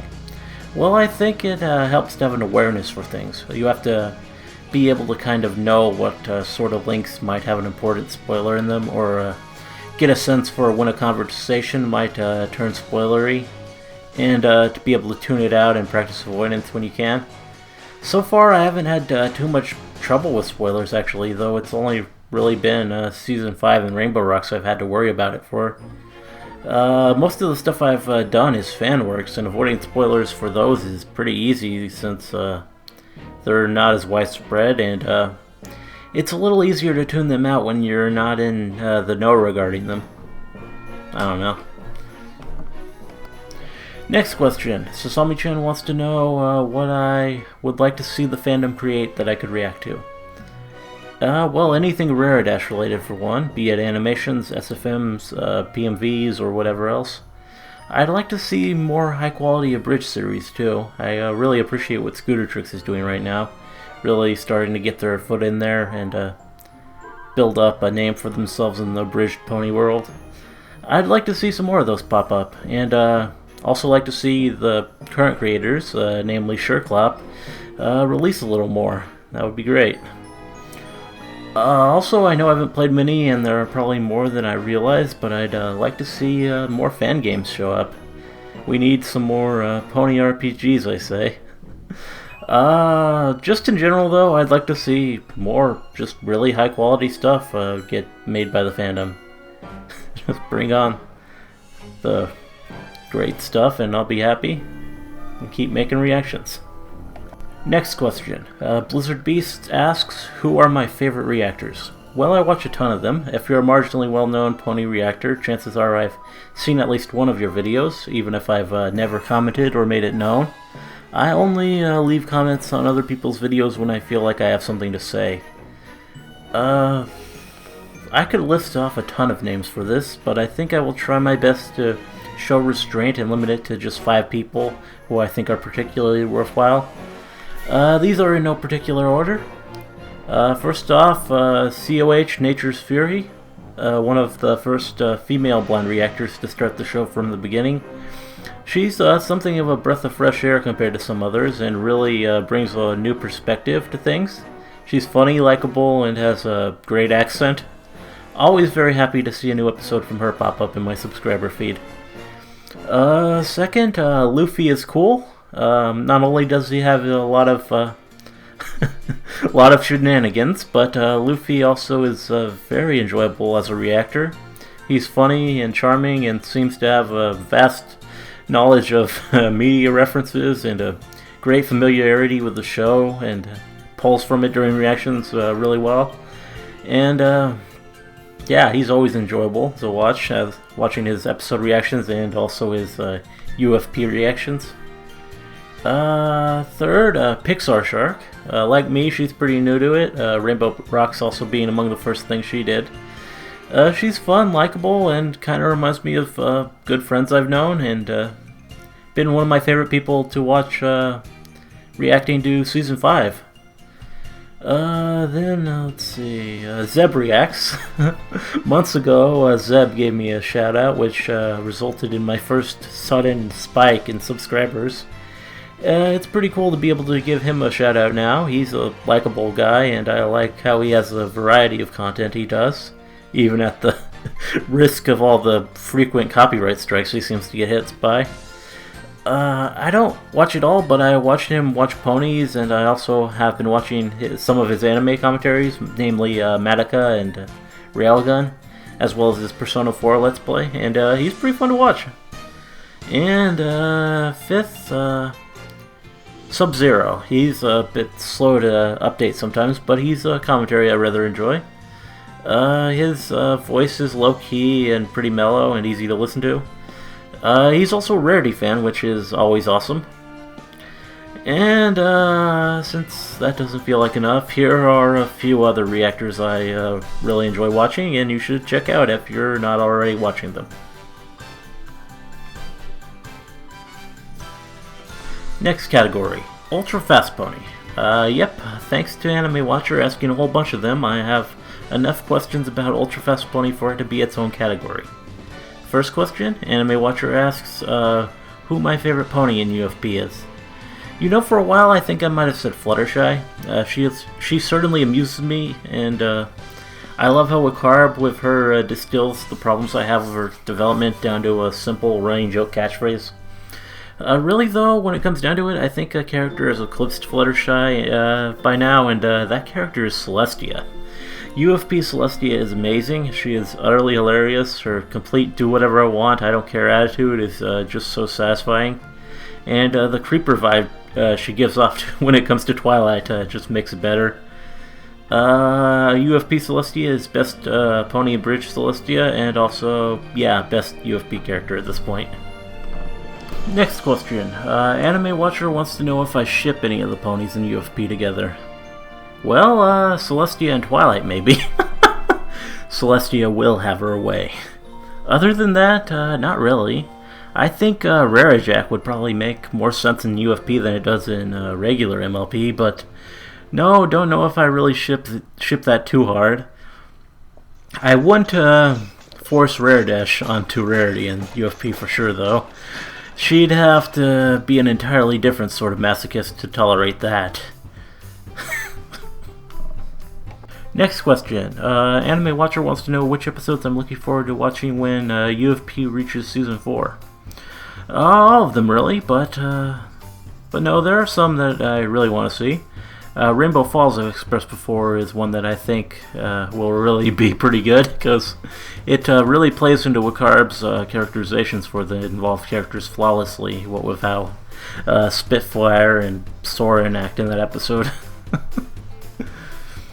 Pinky Apple Pie is another I've noted that would seem to be a natural fit for the characters.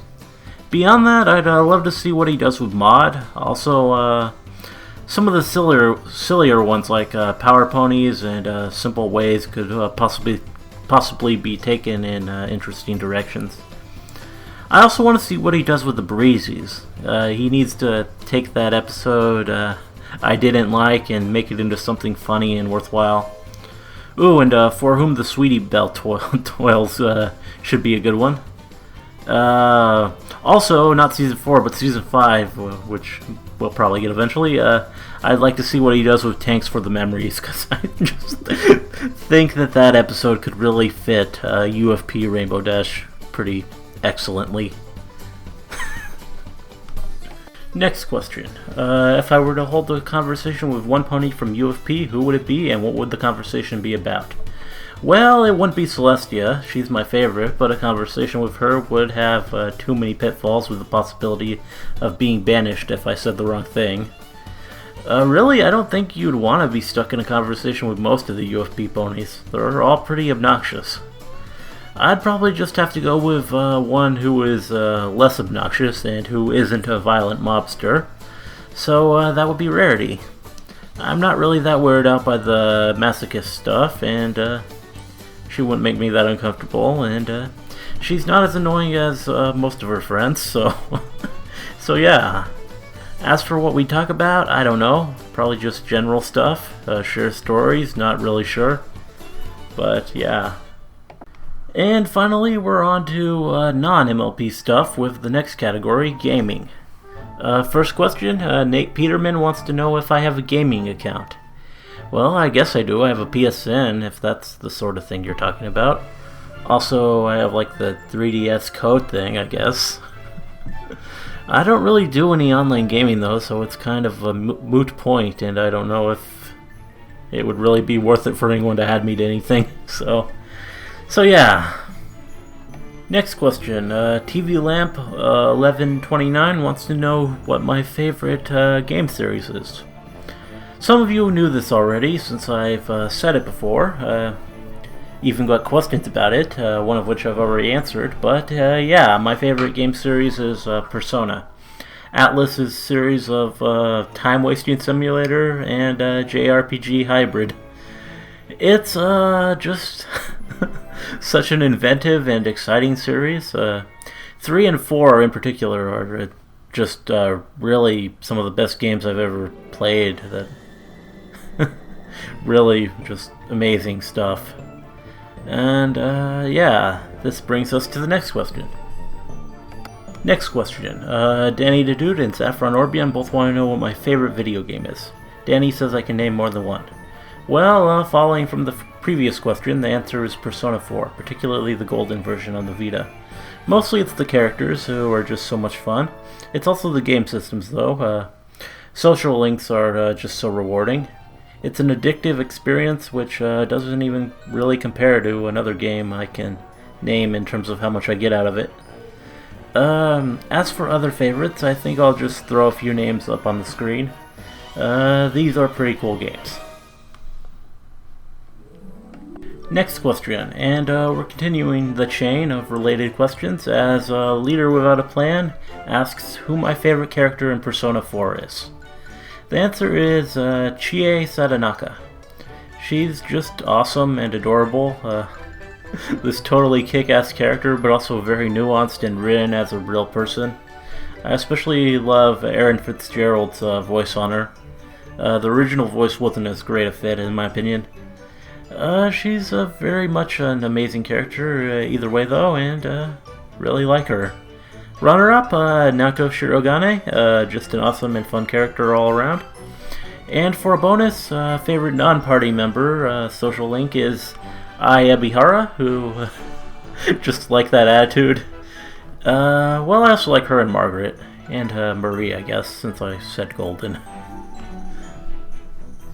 Next category, non-MLP cartoons, anime, TV, and stuff. First question, 24T Cox asks what other fandoms I'm a part of. The answer is not a lot. I'm not really the sort who gets wrapped up into fandom type stuff very often. The exception is just general anime fandom, I guess. I mean, I used to write fanfiction for various anime, go to anime conventions and stuff like that. It's not for just one specific thing, but I guess that would count. There's a lot of other stuff I like, but I can't say I'm really a part of anything else's fandom exactly. Next question. Anime Watcher wants to know if I watch anime, and if so, what my favorite is. Well, I think I already answered the first part. I watch anime, a lot of anime, and just naming one anime for a favorite wouldn't be very fun, so I think I'll give a mostly unordered top 10 list. My very favorite, though, is Puella Magi Medica Magica, an anime which has impressed me and compelled me in ways no other anime else has, both in terms of its writing and in terms of its visual presentation, its art, and pretty much perfection of an anime series. In no particular order, the 9 runner-ups are VIII, Steins Gate, Nichijou, Cowboy Bebop, Psychopaths, Lucky Star, Girls and Panther, A Certain Scientific Railgun, and K-On! Next question. In the first of several Girls and Panther related questions asked by Zaffron Orbion, I said I liked the anime back in an earlier video. He asks what my favorite tank is that would be legal for Sencha Do. The answer is that I really don't know much of anything about tanks. I can comment on the tanks that are featured in the anime itself, though. I think the Hippo Team's Stug 3 is pretty unique and striking looking and pretty cool. I also think that the one that Nona switches to, the IS-2, is really cool. I don't know. Most of them are pretty cool, though. They're tanks. Tanks are awesome. Next question. Zaffron Orbion wants to know what my favorite tank crew in Girls and Panther is. And I hate to be too obvious, but yeah, it's gotta be the most developed ones. The main characters, Anglerfish. Some of the other crews are cute, but we know the main characters the best, and they're awesome anyway. If I were to pick a second, I'd probably go with the Student Council Turtle Team.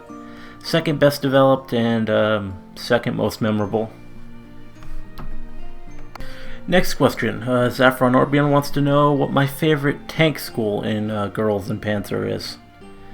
Orai is probably the obvious answer. They're the heroes. They're what I'm supposed to be rooting for. Those Pravda girls do a pretty awesome job of selling their school, what with the catchy tune and everything though, so I don't know. Next question. Zaffron Orbion wants to know who is my favorite Girls and Panther character. The answer is Yukari Akiyama. She's just ridiculously cute. I love her enthusiasm and her tank love. She's just infectious and great character. Next question, and moving away from Girls and Panther stuff, Zaffron Orbion wants to know what my favorite starship is. And that's an interesting one. I don't really watch a ton of space sci-fi stuff. Virtually no live action stuff aside from like Star Wars, and I'd rather not just pick something from that since it's kind of obvious. Turning to anime, there are some designs I think are pretty cool.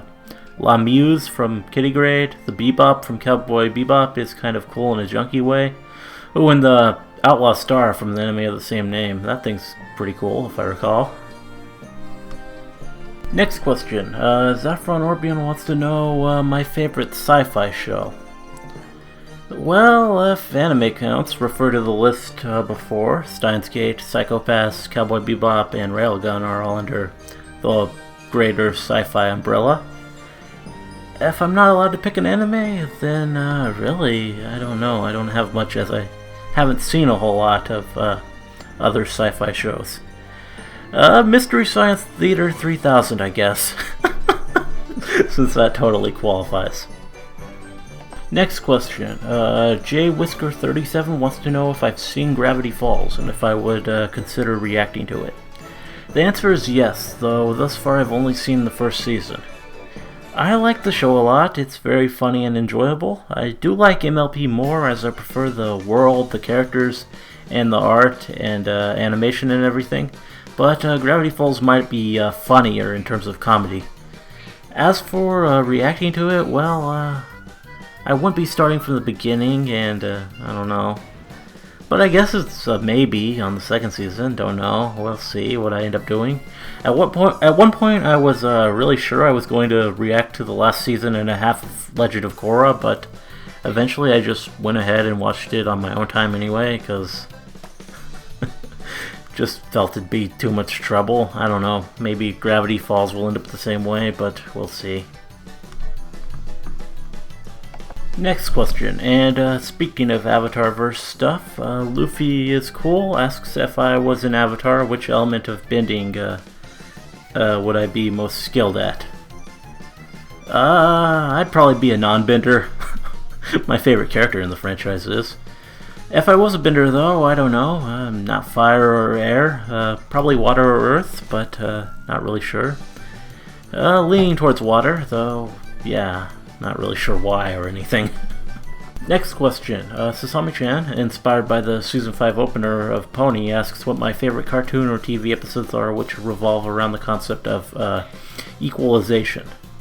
Well, again, looking at Korra, the first season of that comes to mind, even though it's probably the weakest season of Korra in my opinion. Amon was pretty cool though, and yeah, he had the whole equalization thing going on. Other than that, yeah, it's not a theme I can recall coming up a lot in stuff. Not stuff I've seen, at least. In literature, on the other hand, yeah, the Harrison-Bergeron comparison has been made enough by now, and is a pretty good one, I'd say. Next category, general media. This is for questions about internet, pop culture, music, sports, whatever else that did not fall under the previous category. First question, 24T Cox wants to know what my favorite music, my favorite movie, and my favorite show are. Well, that's 3 questions in one really, but that's fine. Music, I threw these up on the screen earlier for favorite song. My favorite artists are pretty much the people who do these songs and several others, but yeah, I think I'll just be lazy and just leave it to this again. Favorite film, probably Tommy Wiseau's The Room. It achieves it by being utterly terrible, but I don't think there's a film I enjoy watching more. It's just hilarious every single time. If forced to pick a more serious answer, I'd probably go with The Big Lebowski. Generally with films, my tastes skew to complete awful garbage on one side of it, and on the other side, bold auteurs doing their thing. Coen Brothers, Tarantino, Kubrick, so on. Favorite show, though? Well, there was the anime I said before, if that counts. Also, I said before, Mystery Science Theater 3000 was pretty cool back in the day. Also, some 90s cartoons like Batman the Animated Series, The Animaniacs, and such. Live action wise, I don't watch a ton, but I eventually broke down and watched Breaking Bad, and that was pretty great. Also, last year I was a pretty big fan of True Detective while that was going. Next question. Luffy is cool wants to know if I watch any televised sports, and if so, what teams or individuals I support. Well, I'm not a big sports fan in most cases. The big exception is football. The American kind. Yeah, come football season, I do kind of get swept up in it all. My team is the Houston Texans, and as with most any Texans fan right now, my favorite player is J.J. Watt. That guy is just kind of incredible. Next question. The Big Rob 729 wants to know if I've heard of creepypastas, and if so, what are my favorites? Yes, I know what creepypastas are, but I don't really know if I have favorites exactly. They don't really have a lot of impact on me. If anything, the ones that I enjoy the most are the really stupid mock creepypastas, like Who Was Phone and The Day of All the Blood, and stuff like that. Next question. The Razor Shark Fins wants to know who I would meet if I could meet one internet celebrity. And I really have no idea. I don't really follow internet celebrities so much, and even the big YouTube people I do like, well, I don't know if I would be that excited to meet them, actually. I guess if anything, it might be cool to meet some other pony fan internet people, as we'd at least have more common ground probably in our interests, and probably be able to hold a normal conversation. And yeah, I don't know. Next question. The Razor Shark Fins wants to know who I think is the better piano player, Billy Joel or Elton John. The answer is that I don't really know, and it doesn't matter to me. I don't know about technical piano playing or ability or that. What I do know is that I like Elton's music a lot more. Elton John has some kind of silly, bad music under his belt, but if you look at his best stuff, he is a really respectable musician with a lot of really cool music to his name. Billy Joel stuff is kind of, yeah. Most of it's catchy enough, I suppose, but I can't say I've ever been a fan, really. I mean, Piano Man, probably the least humble song this side of Awesome as I Wanna Be. You're Always a Woman, least romantic song ever. He's just not a very good songwriter, is my point. Of course, neither is Elton, but he at least has a sense to work with someone who is most of the time. And that's more important to me than piano playing ability. Next question. The Razor Shark Fins wants to know if there are any films I like which others hate, or vice versa. As said earlier, I really appreciate a lot of absolute garbage like The Room, stuff like the Birdemic and the other Drek, MST3K and Riff Tracks look at. I really appreciate for the humor inherent to it. Even though there are plenty of people there to say the obvious that it is all terrible. I don't know if that is what the question is asking exactly, though. Probably not. In terms of things I earnestly like, which no one else seems to, I don't know. Though I'm sure there are some. Isn't much that comes to mind. As for the other way around, is there something I like, I hate that everyone seems to like? Well, definitely there's a lot. But again, I can't really seem to think of much at the moment. I mean, there's stuff that's popular, but well, I don't know. It's kind of hard to really say. Next question. The Razor Shark Fins wants to know what my favorite book is. Again, a very hard one for me. I'm not a person who really settles on singular favorites, as you've probably noticed watching this Q&A. The Harry Potter series is pretty special to me for the impact it had in getting me really into books and reading in general. My favorite in the series is probably the 5th or 6th book. Is that my favorite book, though? Probably not. Certainly isn't the best I've read in terms of quality. I think, again, I'll just shove some stuff on the screen for you. These are some books I've really liked. Not sure which is my favorite, but all were really cool for me. And now for our final category, other silly questions. This is random stuff that doesn't fit anywhere else. First question, Mask Music Man asks, what is the weirdest thing I've ever dreamed? I don't actually have great retention of my dreams unless they're involving lucid dreams, in which case I can find a lot of inspiration from them. I know I've had silly dreams before, but I can't really remember them very well. They fade so quickly, and I'm just really not sure. I'm not in the interest in making something up either. Next question. Masked Music Man wants to know, where is the goat? Jurassic Park reference maybe? If so, yeah, it's inside a T-Rex. If it's just randomness or a reference to something else, then yeah, I have no idea. Probably where you left it. Next question. Luffy is Cool asks, do you feel lucky, punk? Dirty Harry. That's a fun film. But yes, I do feel pretty lucky. I have a lot of things going for me, I think, including all of you awesome people who care enough to watch this kind of thing. You're all pretty great. Next question. Luffy is Cool asks, if I gained the ability to fly, would I rather it be in the form of angel wings or DBZ style levitation? Well, the wings would certainly look cooler, but yeah, new appendages, all that flapping, that would probably be exhausting. The levitation thing just looks a whole lot easier to deal with, so I'd probably go with that. Next question. Luffy is Cool wants to know what is my worst fear and if I've had nightmares involving it. And, well, yeah, I'm not a person who has much in the way of irrational or small fears or phobias. I have a mild fear of heights from watching someone fall off a ladder once, but beyond that, it's mostly really serious stuff which causes me to fear.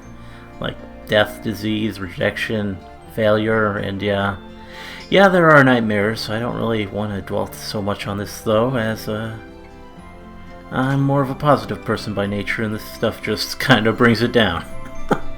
So, moving on. Next question. Luffy is cool wants to know what my favorite fast food chain is. Well, most of the major national chains do very little for me. I find I enjoy more localized chains a lot more. Stuff like Whataburger, In-N-Out Burger, and that kind of thing are more where it's at. The quality is just usually a million times better, in my opinion, than stuff like McDonald's or whatever. Next question. Luffy is cool wants to know what my favorite nice restaurant is. I don't know if I have one particular favorite of choice. And if I did, well, it's not like many of you would know it anyway. My favorite meal to eat out, though, is sushi, and there are a handful of sushi bars in town that I prefer. And that would probably be my favorites, I don't know. Next question. Luffy is cool wants to know what food I could eat most consecutively without getting sick of it. Not the sushi I just mentioned, definitely. Probably hamburgers, especially if I could dress them differently. It's a versatile dish, and even if not, it's something I don't really get that tired of, so long as it's better quality than the cheap fast food stuff. Next question. Luffy is cool wants to know if I would be willing to kill and eat a person if I was stranded on a desert island with no food or resources. And if not, what if the other person attacked me with the same intentions? I want to say that I would be able to do what I needed to do to survive, but I don't know if it's really in me to kill someone. Really have no idea. If the other guy attacked me, I could probably defend myself, and if he was dead, well, I don't know either. I mean, eating a person, that's kind of... yeah, I don't know. Hard to say for sure, and if I would be able to do that either, but yeah. I really don't know, and really hope I never have to find out. Next question. Luffy is cool wants to know when is the best time to wear a striped sweater. For me, I'd say the answer is not really ever. Winters are mild here, and if it is kind of cold, a light jacket just usually makes more sense. Less ugly, can wear whatever I want under it, does the job. Don't really own any sweaters, and certainly not striped ones. Next question. Luffy is cool wants to know what I find more intimidating, a creepy clown or a creepy mime. It's really close, but to me, silence is just inherently creepy. I'm going to have to go with the mime here, though. Yeah, there are some pretty creepy clowns out there too. Next question, and it's one that two people wanted to know, oddly enough. Both Luffy is cool and Cube Dragon want to know what my favorite ice cream flavor is. I'm going to probably say chocolate chip cookie dough. Also big on butter pecan and anything with toffee. I'm not too choosy with ice cream, honestly, though. Ice cream is awesome, so bring it all. Next question. Leader Without a Plan wants to know if I have an irrational fear of potatoes. Why or why not? The answer is no. Potatoes are nothing to be afraid of. They're quite tasty, actually, when fried or crisped some other way. Not a huge fan of them soft. There needs to be some crispy texture to counter all that starchiness for me. Otherwise, it's just kind of bleh. But yeah, certainly not afraid of them. Next question. The Razor Shark Fins wants to know what the scariest thing I saw as a kid was. Well, my parents took me to see Silence of the Lambs when I was a kid, and that was like when I was 4. And there are more disturbing films out there for sure, but I still remember that, and so it definitely left an impression. I don't know though, my parents didn't really monitor or care what we watched on TV, but I didn't really care to watch much scary horror stuff anyway. My brother did. He was like watching like The Exorcist and stuff and would always get freaked out by it. Me, I'd just soon stick to age-appropriate stuff. Mostly just watched a bunch of cartoons. Oh, but I also, in terms of actual things that happened around us, the house behind us burned down when I was a kid, and I saw some of that. That was pretty damn scary in a more realistic way. Next question. Zaffron Orbian wants to know what my favorite time period is. An interesting question, and one I don't really have much of a ready answer for exactly. I like medieval stuff a fair amount, I suppose. I'd probably just go with that. I don't know. And finally, for our last set of questions of the day, JWhisker37 asks, what is my name, what is my quest, and what is my favorite color? I am Sir RarityDash of Canterlot. I seek the Holy Grail. My favorite color is blue. No, wait, yeah.